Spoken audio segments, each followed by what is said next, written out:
हम बात करने जा रहे हैं एक खतरनाक आतंकवादी की जिसने पूरी दुनिया को हिला डाला था, जिसका नाम है ओसामा बिन लादेन।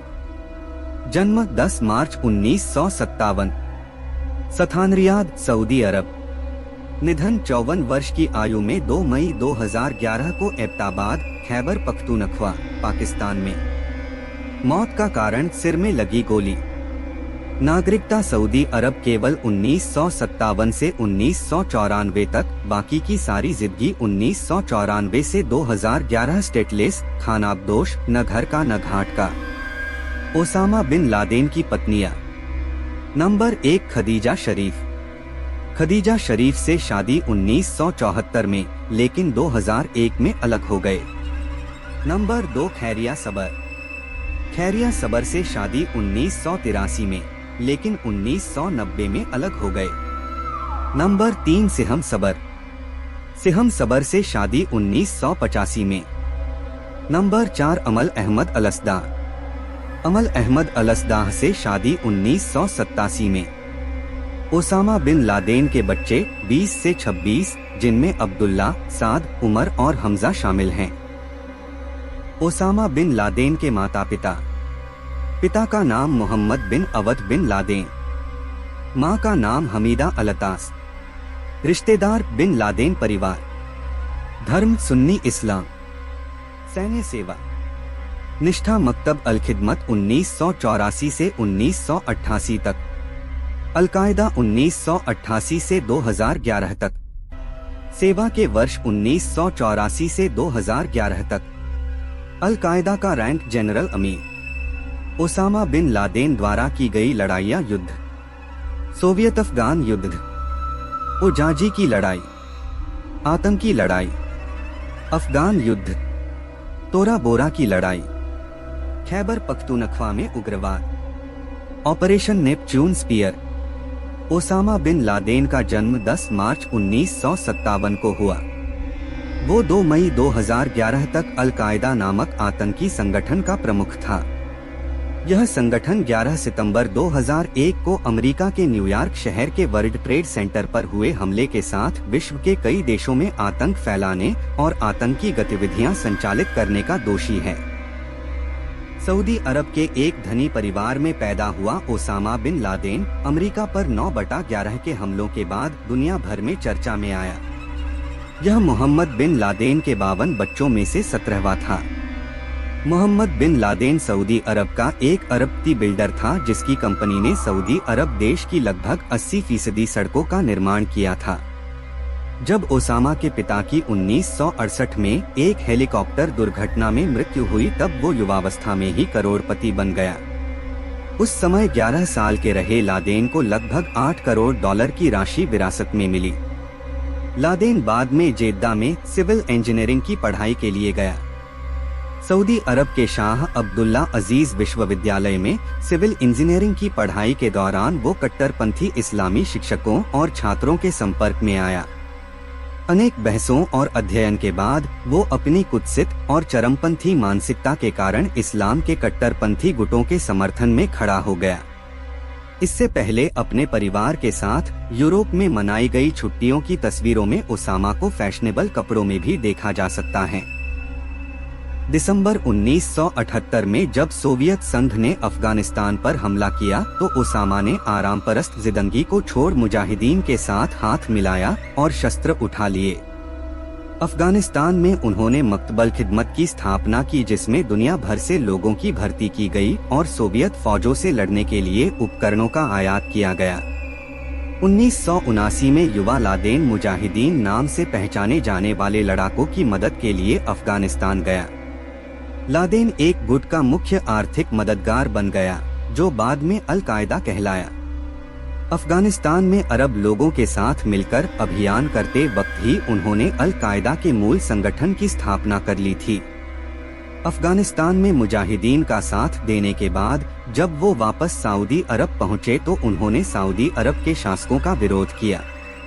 1989 में अफगानिस्तान में सोवियत संघ के हटने के बाद लादेन परिवार की निर्माण कंपनी सऊदी बिन लादेन समूह के लिए काम करने के उद्देश्य से सऊदी अरब लौट गया। यहाँ उसने अफगान युद्ध में मदद के उद्देश्य से कोष जुटाना शुरू कर दिया।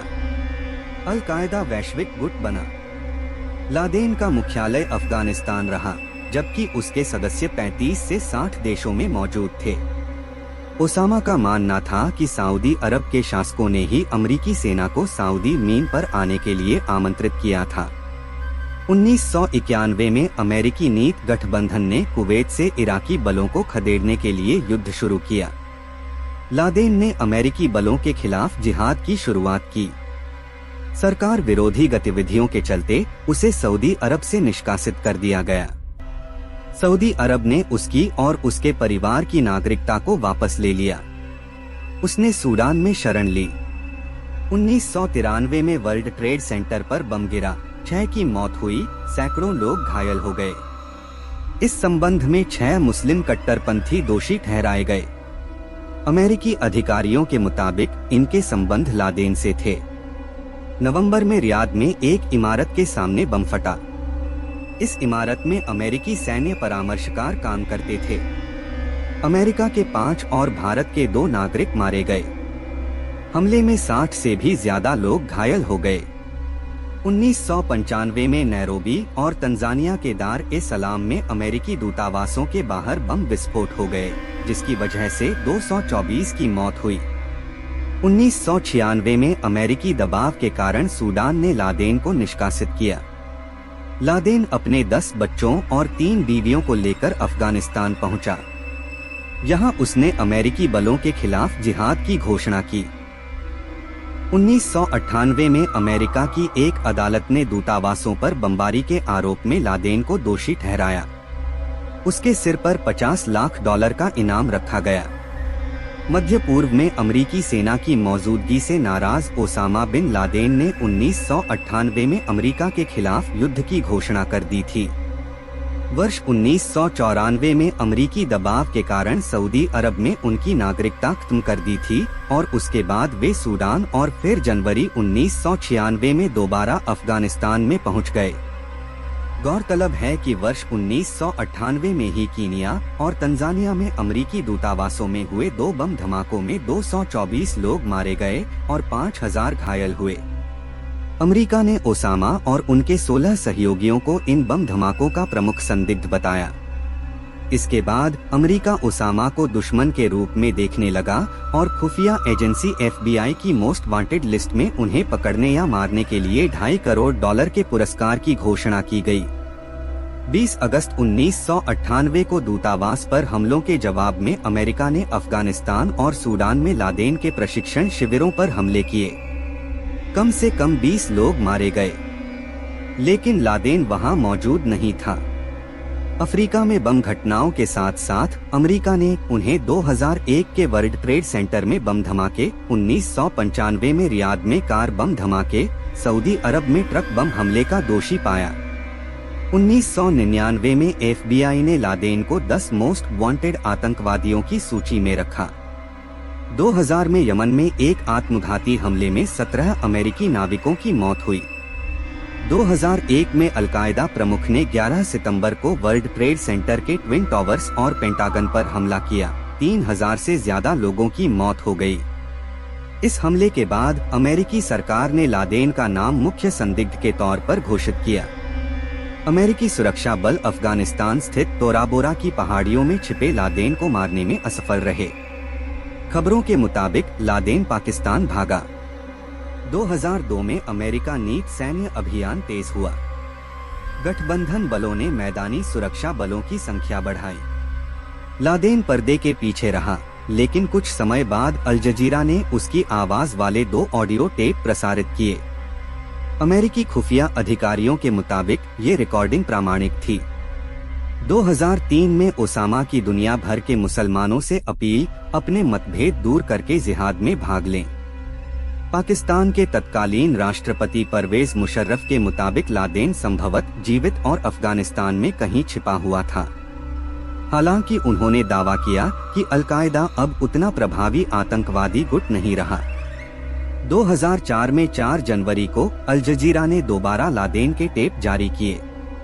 मार्च में अमेरिकी रक्षा अधिकारियों ने अफगान पाकिस्तान सीमा के पास लादेन के लिए खोज अभियान और तेज किया। 2009 में अमेरिकी रक्षा मंत्री रॉबर्ट गेट्स ने कहा कि अधिकारियों के पास कई सालों से लादेन के पते के बारे में कोई विश्वसनीय जानकारी नहीं है। 2 मई 2011 में अमेरिका ने इस्लामाबाद के पास एबटाबाद में एक विशेष अभियान में लादेन को मार गिराया। पाकिस्तान के एबटाबाद शहर में हुए अमेरिकी सेना के अभियान में 2 मई 2011 को उसे मार डाला गया। ओसामा बिन लादेन की मौत के 12 घंटे के बाद अमेरिका के विमान वाहक पोर्ट यूएसएस कार्ल विंसन पर शव को एक सफेद चादर में लपेटकर एक बड़े थैले में रखा गया और फिर अरब सागर में उतार दिया गया। अमेरिकी अधिकारी के मुताबिक सऊदी अरब ने शव लेने से इनकार कर दिया था। उसके मारे जाने के बाद अमेरिकी राष्ट्रपति बराक ओबामा ने अपने पूर्व राष्ट्रपति जॉर्ज बुश को याद करते हुए कहा कि जैसा बुश ने कहा था, हमारी जंग इस्लाम के खिलाफ नहीं है। लादेन को पाकिस्तान में इस्लामाबाद के एक कंपाउंड में मारा गया। एक हफ्ते पहले हमारे पास लादेन के बारे में पुख्ता जानकारियां मिल गई थीं। उसके बाद ही कंपाउंड को घेरकर एक छोटे ऑपरेशन में लादेन को मार गिराया गया। बराक ओबामा ने कहा कि लादेन ने पाक के खिलाफ भी जंग छेड़ी थी। हमारे अधिकारियों ने वहां के अधिकारियों से बात की और वह भी इसे एक ऐतिहासिक दिन मान रहे हैं। यह 10 साल की शहादत की उपलब्धि है। हमने कभी भी सुरक्षा से समझौता नहीं किया। अल-कायदा से पीड़ित लोगों से मैं कहूंगा कि न्याय मिल चुका है। ओसामा बिन लादेन के बारे में कुछ फैली हुई अफवाहों की बातें। बहुत से अधिकारी कहते हैं लादेन को इतना शक्तिशाली बनने में अमेरिका का बहुत बड़ा हाथ है, क्योंकि जब 1979 से लेकर 1989 तक अमेरिका अफगानिस्तान से सोवियत रूस को खदेड़ने में जुटा था, अमेरिका ने लादेन और बाकी मुजाहिदीनों को पैसा और हथियार दिए ताकि वे सोवियत फौज को अफगानिस्तान से बाहर कर सकें। लादेन ने इस जंग में हिस्सा लिया। 1988 में उसने अल-कायदा खड़ा किया। पाकिस्तान की खुफिया एजेंसी ISI भी इस काम में अमेरिका की मदद कर रही थी। यानी इस दौर में लादेन अमेरिका के साथ था। खुद अमेरिका के नेता भी इस बात को मानते रहे हैं। कुछ समाचार पत्रों के अनुसार ओसामा बिन लादेन अभी तक जिंदा है और वो वर्तमान में अमेरिका में रह रहा है। यह सब अमेरिका की CIA के पूर्व कर्मचारी एडवर्ड स्नोडन ने दावा किया है। ये बात उन्होंने मॉस्को ट्रिब्यून को दिए एक इंटरव्यू में कही। रूस में शरण लिए हुए स्नोडन ने दावा किया है कि उनके पास इस बात के पक्के सबूत हैं कि ओसामा बिन लादेन आज भी जिंदा है। स्नोडन ने कहा कि वो बहमास में CIA के पेरोल पर रह रहा है। इतना ही नहीं, उसे खर्च करने के लिए हर महीने करीब 65 लाख रुपए दिए जाते हैं, जो उसके नसाव बैंक खाता में कुछ उद्योगपतियों और संस्थाओं के जरिए भेजे जाते हैं। स्नोडन ने यह भी कहा कि उसे यह नहीं पता कि फिलहाल कहाँ है, लेकिन 2013 में वह अपने 5 पत्नियों और बच्चों के साथ एक विला में रहता था। स्नोडन का कहना है कि CIA ने पाकिस्तानी खुफिया एजेंसी ISI के साथ मिलकर ओसामा की मौत की झूठी खबर फैलाई। उन्होंने कहा कि ओसामा और उसके परिवार को गुप्त तरीके से बहमास के किसी स्थान पर पहुंचा दिया गया था। ओसामा बिन लादेन के बच्चों के बारे में मिली जानकारी अनुसार ओसामा बिन लादेन कुत्तों पर करता था केमिकल हथियारों का टेस्ट। लादेन के बेटे उमर ने कतर की यात्रा के दौरान द सन समाचार पत्र के साथ एक इंटरव्यू में दावा किया कि वह पीड़ित है और अपने पिता के साथ बिताए बुरे समय को भुलाने की कोशिश कर रहा है। ओसामा बिन लादेन के एक बेटे ने दावा किया है कि उसका पिता उसे जबरदस्ती अपने नक्शे-कदम पर चलने की ट्रेनिंग दे रहा था और जब वह बच्चा था तब उसने अफगानिस्तान में उससे बंदूक चलवाई थी और उसके कुत्तों पर केमिकल वेपन का परीक्षण किया था। पेशे से चित्रकार 41 वर्षीय उमर अब फ्रांस में अपनी पत्नी जैना के साथ रहता है। उसने बताया कि लादेन ने उससे कहा था कि वह उसके काम को आगे बढ़ाने के लिए चुना गया बेटा है, लेकिन उसने न्यूयॉर्क में 11 सितंबर के आतंकवादी हमलों से कुछ महीने पहले अप्रैल 2001 में अफगानिस्तान छोड़ने का फैसला किया। उमर ने अपने कुत्तों पर रासायनिक हथियारों के परीक्षण का जिक्र करते हुए कहा, लादेन के गुर्गों ने इसे मेरे कुत्तों पर आजमाया और मैं इससे खुश नहीं था। मैं बुरे समय को भूलने की हर संभव कोशिश करता हूँ। यह बहुत मुश्किल है। आप हर समय पीड़ा में रहते हैं।